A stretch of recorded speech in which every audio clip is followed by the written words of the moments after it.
YCP నాయకులపై కూటమి ప్రభుత్వం అక్రమ కేసులు పెడుతోందని మండిపడ్డారు మాజీ మంత్రి పేర్ని నాని. జగన్ 2.0లో మిత్తితో సహా చెల్లిస్తామంటూ వార్నింగ్ ఇచ్చారు. జగన్ కారు కింద పడి కార్యకర్త చనిపోతే కారులో ఉన్న అందరిపైన కేసులు నమోదు చేశారన్నారు. జగన్ కారులో ప్రయాణించినందుకు తనపై కేసు పెట్టారన్నారు.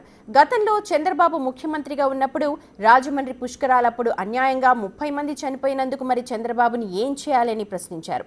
కూటమి ప్రభుత్వం కక్షపూరిత రాజకీయాలు మానేసి అభివృద్ధిపై దృష్టి పెట్టాలని సూచించారు నాని. నారా చంద్రబాబు నాయుడు నాయకత్వంలో నడుపుతున్నటువంటి సైకో ప్రభుత్వం పెట్టేటువంటి కేసులు చూస్తుంటే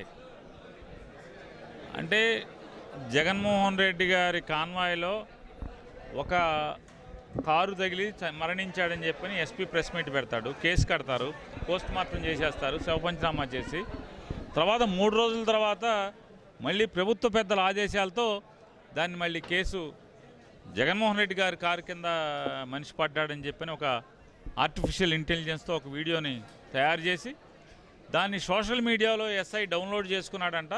కాబట్టి ఆ సబ్ ఇన్స్పెక్టర్ సోషల్ మీడియాలో చూశాడు కాబట్టి ఎవరితోనో బ్యానర్లు కట్టేటువంటి ఒక మనిషితో కంప్లైంట్ తీసుకున్నట్టుగా తీసుకుని సాధారణంగా యాక్సిడెంట్ అయితే ఒకవేళ తప్పుడు కేసు అయినా కూడా యాక్సిడెంట్ అయితే డ్రైవర్ని యాక్సిడెంట్లో ముద్దాయిగా చేస్తారు. కానీ డ్రైవర్తో పాటుగా జగన్మోహన్ రెడ్డి గారితో పాటుగా వెనకాల కారులో ఎంతమంది కూర్చుని ఉంటే అంతమంది ముద్దాయిలుగా కేసు కట్టడం.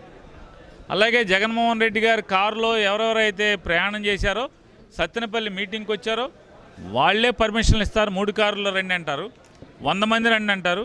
ఆ 3 కారుల్లో వచ్చినటువంటి జగన్మోహన్ రెడ్డి గారి కారులో